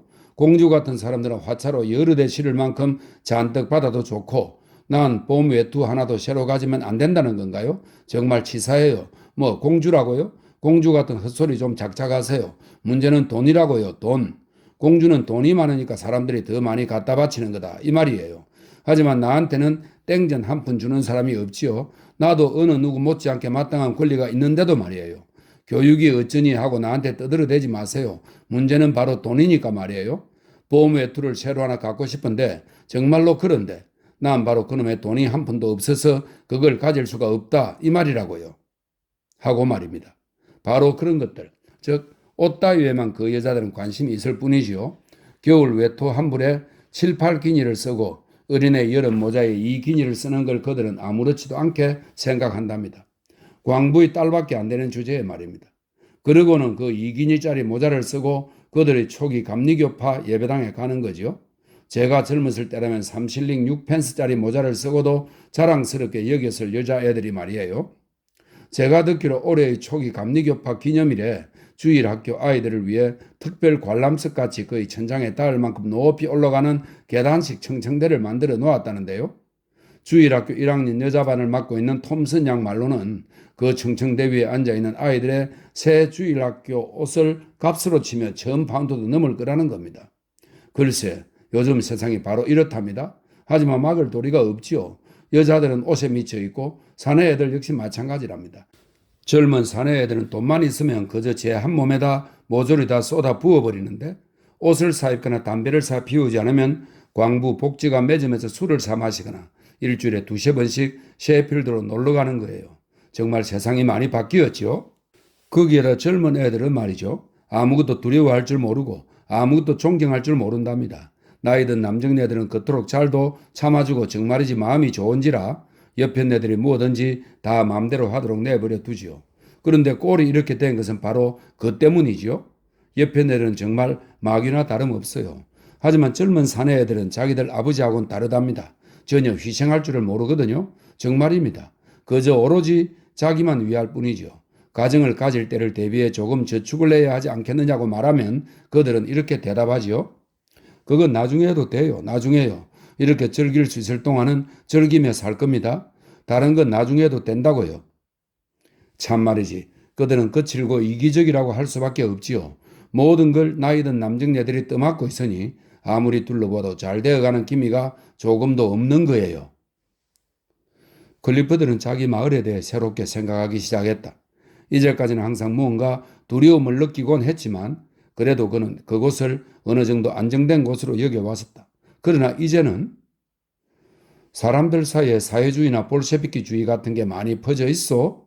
그가 물었다. 아, 그거요? 볼턴 부인은 말했다. 큰 소리로 떠들어대는 사람이 몇 있긴 하지요. 하지만 대부분 빚더미에 빠진 여자들이에요. 남자들은 그런데 전혀 아랑곳하지 않는답니다. 이곳 테버셜의 남자들이 공산주의가 된다는 것은 있을 수 없는 일일 겁니다. 그들은 결코 그럴 만큼 형편없는 사람들이 아니니까요. 하지만 젊은 애들 가운데는 간혹 허튼 소리를 찌끄리는 녀석들이 있지요. 물론 정말로 그걸 믿고 따르는 건 아니에요. 젊은 애들은 그저 주머니에 돈푼이나 생겨서 복지관 매점에서 술을 사 마시거나 셰필드에 가서 노닥거릴 수 있기만 바랄 뿐이랍니다. 오직 그런 것에만 관심이 있거든요. 돈이 떨어졌을 때나 공산주의자들이 떠들어대는 말에 귀를 기울여 보기도 하는 거지요. 하지만 아무도 그런 걸 정말로 믿지는 않는답니다. 그러니까 부인 생각은 아무런 위험도 없다는 것이군요. 아, 그럼요. 경기가 좋은 한 아무 위험이 없을 거예요. 하지만 상황이 나빠져 오랫동안 계속된다면 젊은이들은 엉뚱해질지도 모르죠. 다시 말씀드리건대 그들은 이기적이고 분별 없이 멋대로 구는 무리니까요. 하지만 그들이 정말로 무슨 일을 저지를 수 있으리라고는 생각되지 않습니다. 오토바이를 타고 뽐내며 다니거나 셰필드의 댄스홀에서 춤을 추는 것 빼고는 그들이 진지하게 여기는 건 아무것도 없으니까 말이죠. 그들을 진지하게 만드는 것은 불가능하답니다. 진지한 애들이란 게 고작 야외복이나 차려입고 무도장으로 달려가서는 많은 계집애들 앞에서 우쭐대며 요즘 새로 유행한다는 찰스턴 춤인지 뭔지 따위를 쳐댈 뿐이지요. 정말이지 야외복을 입고 무도장으로 가는 광부의 자식들인 청년들로 버스가 만원이 될 때가 가끔씩 있답니다. 물론 계집애를 끼고 자동차나 오토바이를 몰고 가는 녀석들도 많지요. 그들은 어떤 것도 진지하게 생각하지 않는답니다. 동크스트 경마나 더비 경마 따위만 빼고 말입니다. 경마가 있을 때마다 그들은 하나도 빠짐없이 돈을 걸거든요. 그리고 축구가 있죠. 하지만 축구조차 옛날과 다르답니다. 정말 한참 다르지요. 요즘 젊은 애들 말로는 너무 힘들어 중노동하는 것 같다나요? 그래서 그들은 토요일 오후가 되면 차라리 오토바이를 타고 셰필드나 노팅엄 등지로 나가고 싶어 한답니다. 거기 가서 뭘 하는데 그런단 말이요? 그저 노닥거리며 돌아다니는 거죠. 미카도 같은 멋진 찻집에서 차를 마시기도 하고 계집애들하고 무도장이나 영화관 또는 엠파이어 음악당 같은 데를 가거나 하지요. 계집애들 역시 사내 애들 못지않게 멋대로 행동한답니다. 그저 자기들 마음 내키는 대로 다 하니까요. 그럼 그런 짓들을 할 돈이 없을 때는 뭘 하지? 그들은 어디선가 그럭저럭 돈을 마련해 내는 것 같아요. 물론 돈이 없으면 못된 말을 짓기로 되기 시작하지요. 하지만 젊은 사내나 계집애나 원하는 건 똑같이 오직 멋진 옷까지 하고 유흥비일 뿐 다른 것은 안중에 없는데 도대체 어떻게 볼셰비키주의 같은 게 퍼질 수 있겠어요? 그들에겐 사회주의자가 될 만한 머리도 없답니다. 하나라도 정말 심각하게 대하고 생각해 볼 만큼의 진지함이 그들에겐 없고 또 앞으로도 결코 없을 겁니다. 코니는 생각했다. 하층계급의 사람들 역시 다른 계급 사람들과 정말이지 얼마나 똑같은가. 데버시얼인가 메이페어건 켄싱턴이건 그저 똑같은 것이 되풀이되어 일어나고 있을 따름이었다. 오늘날 세상에는 오직 하나의 계급만 존재하는 것이니 그것은 바로 돈에 사로잡힌 돈돌이 계급이었다. 돈돌이 사내와 돈돌이 계집. 차이가 있다면 오직 돈이 얼마나 많이 있느냐와 돈을 얼마나 많이 바라느냐일 뿐이다. 볼턴 부인의 영향으로 클리포드는 탄광에 새로이 관심을 갖기 시작했다. 그는 자기도 거기에 속한 사람이라고 느끼기 시작했다. 새로운 종류의 자기 주장이 그에게 생겨났다. 결국 그는 테버실의 진정한 주인이며 사실상 그 자신이 곧 탄광이나 다름없었다. 그것은 힘을 소유한 것에 대한 새로운 의식으로서 이제까지 두려워하면서 움츠린 채 멀리했던 것이었다. 테버실 탄광지구는 쇠락해가고 있었다. 단갱은 테버실 그 자체와 뉴런던 두 곳만이 남아있었다. 테버실은 한때 유명한 탄광으로서 엄청난 돈을 벌이들인 것으로 유명했다. 그러나 이제 그 전성기는 끝났다. 뉴런던은 결코 흥청거린 적이 없었지만 보통은 그런 대로 운영을 유지해 왔었다. 그러나 이제 상황이 어려워지면서 뉴런던 같은 탄광은 폐쇄되어 버리는 지경에 이르렀다. 테버실 마을 사람들 중 테버실을 떠나 스택스 게이트나 화이트 오브로 옮겨간 사람들이 상당히 많답니다. 볼턴 부인은 말했다. 클리프드 경께서는 전쟁 뒤에 문을 연 스택스 게이트의 새 공장을 보신 적이 없으신지요? 정말 언제 꼭 가보세요. 최신식 설비가 아주 대단하답니다. 탄갱 입구 앞에 아주 커다란 화학 공장이 세워져 있는데 조금도 탄갱같이 보이질 않는답니다. 들리는 말로는 석탄보다도 오히려 그 공장에서 나오는 화학적 부산물로 더 많은 돈을 벌어들인다더군요. 그게 뭔지는 기억이 나질 않지만요. 게다가 또 일꾼들을 위한 근사한 새 주택들이 훌륭한 저택들이 지어져 있기도 하지요. 물론 전국 각지에서 어중이 떠중이들이 거리로 잔뜩 몰려들었지요. 하지만 테버실 사람들도 거리로 많이 옮겨가서 잘들 지내고 있는데 이곳 일꾼들보다 훨씬 더 잘 살고 있답니다. 사람들 말로는 이제 테버실은 끝장났고 볼장 다 보았다고 하더군요. 그저 몇 년이나 더 버틸지 하는 문제일 뿐 결국 폐쇄될 수밖에 없다는 겁니다. 뉴런던이 먼저 문을 닫을 거라면서 말이에요. 아니, 테버실 탄광이 돌아가지 않는 때가 온다니 참말로 끔찍한 일 아니겠어요? 파업 동안만으로도 여간 고약한 게 아니었는데 아니 영원히 문을 닫게 된다니 그건 정말 세상의 종말과 같을 거예요. 제가 어린 소녀였을 때조차 대버시얼은 이미 이 지방에서 제일 가는 탄광으로 이름을 날렸고 여기서 일하게 된 사람들은 자신을 행운아로 여기곤 했죠. 정말이지 대버시얼에서 사람들은 그동안 대단히 많은 돈을 벌었죠. 그런데 이제 그 사람들이 대버시얼은 침몰하는 배라면서 모두 빠져나갈 때라고들 하고 있는 거예요. 참말로 끔찍한 소리 아니겠어요? 하지만 물론 많은 사람들은 마지막 어쩔 수 없을 때까지는 결코 떠나지 않을 겁니다. 온갖 기계로 움직이고 또 아주 깊이 들어가는 요즘의 신식 탄광을 그들은 좋아하지 않지요. 그들 가운데는 그들이 철인간이라고 부르는 그 석탄 캐는 기계가 그저 두렵기만 한 사람들도 있답니다. 이전엔 언제나 사람들이 하는 일인데 그 기계들이 대신 자리를 차지하고 일을 해치워 버린다는 거예요. 그들은 기계로 채굴하면 낭비되는 게 많다고 말하기도 하지요. 하지만 낭비되는 만큼 임금 면에서 절약되고 더구나 그 절약되는 돈이 훨씬 더 많지요. 곧 이 지구상에서 사람이 쓸모 없어지고 모든 일이 기계로만 이루어지게 될 날이 올 것도 같습니다. 하지만 과거에 예로부터 써오던 양말자는 방적기를 내버려야 했을 때도 사람들은 이와 똑같은 말을 했다고 하더군요. 저도 그런 옛 방적기를 한두 대 본 기억이 난답니다. 하지만 말이죠. 기계가 많아질수록 필요한 사람도 많아지는 것. 바로 그것이 실제로 나타나는 현상이랍니다. 사람들 말로는 또 대버실에서 나는 석탄으로는 스택스 게이트의 석탄에서 추출해낼 수 있는 화학 제품을 생산해낼 수 없답니다. 그런데 그건 우스운소리 아닌가요? 두 탄광은 서로 3마일도 떨어져 있지 않으니까요. 하지만 사람들은 그렇게들 말한답니다. 하지만 모두들 또 무언가 대책을 강구해서 광부들 형편을 좀 더 낫게 해주고 젊은 처녀들을 고용하기 시작해야지 이건 부끄러운 일이 아니냐고 말하기도 한답니다. 글쎄 처녀란 처녀들은 모두 매일같이 셰필드로 놀러 나가기만 하거든요. 정말이지 태시벌 탄광이 만약 다시 소생하여 일어서게 된다면 그거야말로 정말 세상의 큰 화제거리가 될 거예요. 모두들 태버시얼은 이제 끝장났다느니 침몰하는 배라느니 쥐들이 침몰하는 배를 떠나듯이 일꾼들도 이곳을 떠야 된다느니 하면서 야단을 한참 뜬 뒤니 말이에요. 사람들은 참 많이도 집기로 된답니다. 물론 전쟁 동안에 큰 호황을 누리기도 했죠. 바로 그때가 제프리 경께서 자신의 전 재산을 신탁으로 맡겨둔 돈이 어떤 상황이든 계속 안전하게 들어오도록 하셨던 때지요. 그렇게 사람들이 말하더군요. 하지만 이제는 고용주나 소유주조차도 탄광에서 벌어들이는 돈이 별로 많지 않다고 사람들은 말한답니다. 믿기 어려운 소리 아닌가요? 글쎄 저는 항상 탄광이란 언제까지라도 계속되는 것으로 생각해 왔죠. 제가 소녀였을 때 그 누가 이렇게 될 줄 생각이라도 했겠어요? 하지만 뉴잉글랜드 탄광이 폐쇄되어 버렸고 코릭 우드 역시 그렇게 되었죠. 정말이지 그쪽의 숲풀 사이를 지나가면서 코릭 우드 탄광의 폐허가 나무들 사이에 황량한 채 버려진 채 서 있고 덤불이 자라 탄광 입구 위를 온통 덮고 있는 가운데 선로가 빨갛게 녹슬어 있는 광경을 보는 것은 아주 섬뜩한 경험이랍니다. 하이고 꼭 귀신이라도 나타날 것 같은 느낌이지요. 버려져 죽은 탄광은 죽음 그 자체나 다름없답니다. 참으로 만약 태버시얼이 폐쇄된다면 우린 도대체 어떻게 되는 걸까요? 생각만 해도 끔찍하답니다.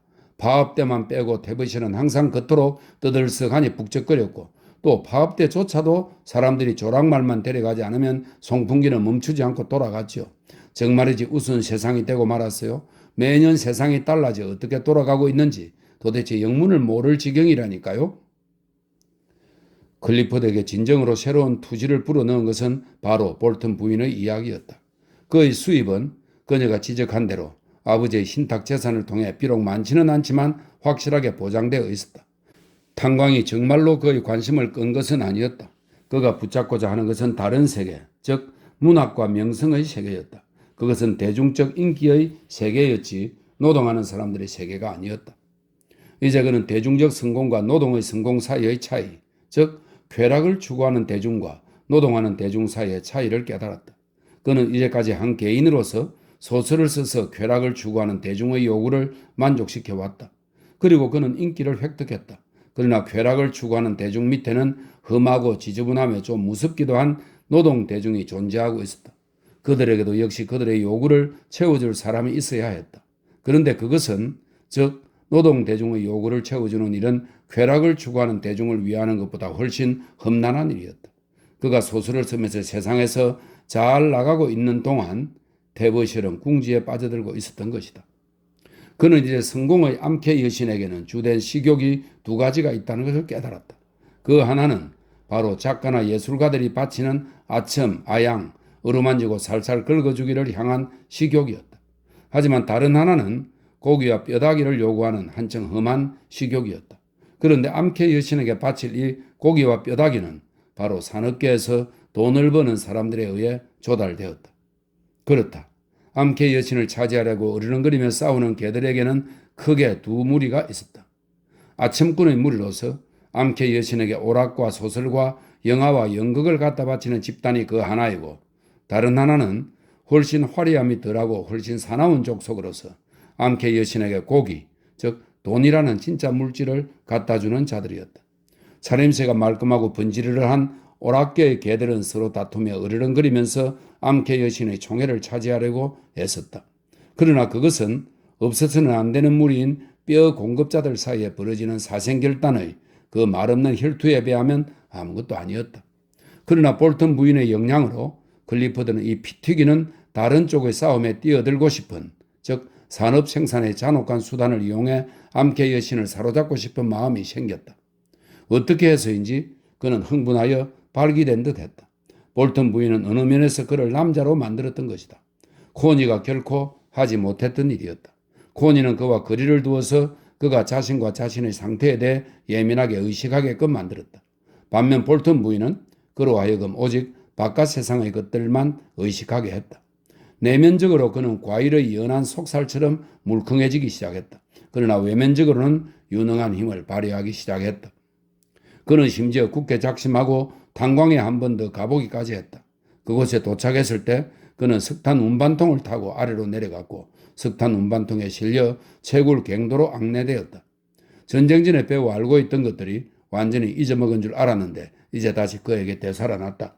그는 불구의 몸으로 거기 석탄 운반통에 앉아 있었고 지하 갱 내 감독이 강렬한 햇불을 비춰 그에게 석탄청을 보여주었다. 그는 별로 말이 없었다. 그러나 그의 정신은 활발하게 움직이기 시작했다. 그는 탄광 산업에 대한 전문 서적을 다시 읽기 시작했고 정부의 보고서를 연구하였으며 채탄 기술과 석탄 및 혈암의 화학적 성분에 대해 독일어로 쓰여진 최신 정보들을 주의 깊게 읽었다. 물론 가장 가치 있는 발견들은 가능한 한 비밀로 감춰놓고 있었다. 그러나 탄광업 분야에 대한 조사 비슷한 것을 일단 시작하여 여러 가지 방법과 수단에 대한 연구와 부산물과 석탄의 화학적 가능성에 대한 연구에 들어가 보면 현대 전문가들의 창조적 발명 기술과 그의 썸떡할 만큼의 영민한 재주는 실로 놀라운 것이어서 마치 악마가 직접 마귀의 지혜를 산업기술 과학자들에게 빌려주기라도 한 것 같았다. 이 산업기술 과학은 미술이니 문학이니 하는 얼떡이 같고 보잘것없는 감정적 짓거리보다 훨씬 흥미로웠다.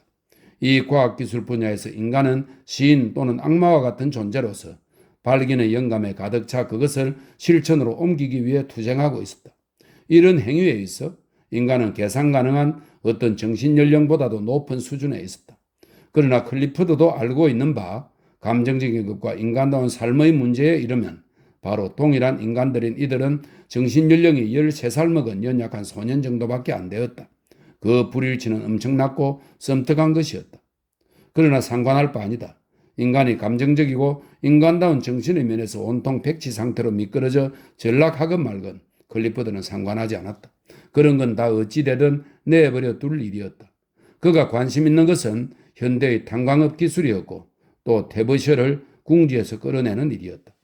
그는 매일같이 탄경으로 내려갔고 연구를 했으며 총감독과 갱외 감독과 지하 갱내 감독과 기술자들을 들볶아 그들이 꿈도 꾸지 못했던 고생을 겪게 했다. 힘을 소유했다는 의식이 새롭게 그의 전신에 흐르는 것이 느껴졌다. 이 사람들 모두와 수백 수천의 광부들을 지배하는 힘이 그에게 있는 것이다. 그는 이것을 발견하고 있었다. 그러면서 일과 사태를 장악해 가고 있었다. 그는 실로 다시 태어난 사람처럼 보였다. 이제 그에게 생명의 기운이 솟아난 것이다. 그는 그동안 코니와 함께 예술가로서 그리고 자의식에 사로잡힌 존재로서 고립된 개인적 삶 속에서 점차 죽어가고 있었다. 이제 그 모든 것을 떨쳐버리고 잠재웠다. 그는 그저 생명의 기운이 석탄으로부터, 탄경으로부터 자신에게로 용솟음쳐 들어오는 것만 같았다. 탄광의 곰팡내 나는 바로 그 공기가 그는 산소보다도 더 좋았다. 그것은 그에게 바로 힘을 소유하고 있다는 의식을 느끼게 했다. 그는 무언가를 하고 있었다. 그리고 또 앞으로 무언가를 할 것이다. 그는 승리를 획득할 것이다. 승리를 말이다. 그것은 그가 소설로 얻은 것과 같은 승리, 즉 질투와 악의가 온통 요란하게 지저대는 가운데 그저 대중적 명성을 얻은 것에 불과한 그런 승리가 아닐 것이다. 그것은 바로 한 인간으로서 석탄에 대해 대부실 탄경의 바로 그 시커먼 탄가루에 대해 거둔 승리일 것이다. 처음에 그는 문제의 해결책이 전기, 즉 석탄을 갱구해서 바로 전력으로 변환하여 그것을 판매하는 데 있다고 생각했다. 그러다가 새로운 발상이 전해졌다. 자동 연료 공급 장치가 있어서 화부가 필요 없는 새로운 기관차를 독일인들이 발명한 것이다. 그리고 그 기관차는 새로운 연료로 움직이도록 고안되었는데 특수한 조건 아래에서 적은 양으로 아주 강렬하게 연소되는 연료였다. 무섭게 열을 내면서 아주 조금씩 천천히 연소되는 새로운 농축 연료에 대한 생각에 클리퍼드는 먼저 마음이 끌렸다. 그와 같은 연료가 연소되는 데는 단순히 공기의 공급뿐만 아니라 모종의 어떤 외적 자극 요소가 있는 게 틀림없었다. 그는 실험에 잘 착수했고 화학에 특출한 재능을 보인 머리 좋은 청년 하나를 채용해 자신의 일을 돕도록 했다. 그리고 그는 승리한 듯한 기분을 느꼈다. 그는 마침내 자기 자신으로부터 벗어난 것이다. 자기 자신으로부터 벗어나고 싶은 평생 동안 몰래 간직해온 갈망을 실현한 것이다. 예술은 그렇게 해주지 못했다. 예술은 오히려 악화시켰을 따름이었다. 그러나 이제 마침내 그는 그것을 해낸 것이다. 그는 볼턴 부인이 뒤에서 얼마나 많이 자신을 받쳐주고 있는지 알아채지 못하고 있었다. 자신이 얼마나 많이 그녀에게 의존하고 있는지 그는 모르고 있었다. 그러나 그 모든 것에도 불구하고 분명하게 나타나는 바 그녀와 함께 있을 때면 그의 목소리는 거의 천박하다 할 정도로 허물없이 편하고 친밀한 어조로 바뀌었다. 코니와 함께 있을 때면 그는 약간 뻣뻣해졌다. 그는 그녀에게 모든 점에서 빚지고 있다고 느꼈고 그래서 그녀가 자신을 외면상으로나마 존중하는 모습을 보이는 한 최대한으로 존중하고 배려하는 태도를 보였다. 그러나 그가 그녀를 속으로 몰래 두려워하고 있다는 것은 명백한 사실이었다. 아킬레스 같은 영웅적 모습을 그가 새롭게 취하기 시작했지만 아킬레스의 발꿈치와 같은 약점 역시 있었다. 그리고 이 발꿈치를 통해 여자, 즉 그의 아내 코니 같은 여자는 그를 치명적인 불구로 만들 수 있었다. 그는 그녀에게 비굴함에 가까운 모종의 두려움을 품고 있었으며 따라서 그녀에게 극히 잘 대해주었다. 그러나 그녀와 이야기를 나눌 때면 그의 목소리는 약간 긴장되어 있었고 그래서 코니가 있을 때면 그는 언제나 말이 없어지기 시작했다. 오직 볼턴 부인과 단둘이 있을 때만 그는 정말로 자신이 주인이고 지배자라는 기분을 느낄 수 있었으며 그의 목소리는 그녀를 상대로 하여 그녀의 목소리와 거의 마찬가지로 제잘거리며 술술 흘러나왔다. 그러고는 그녀에게 면도를 해달라고 하거나 마치 어린애같이 정말 꼭 어린애같이 닦고 씻겨달라고 온몸을 맡기는 것이었다.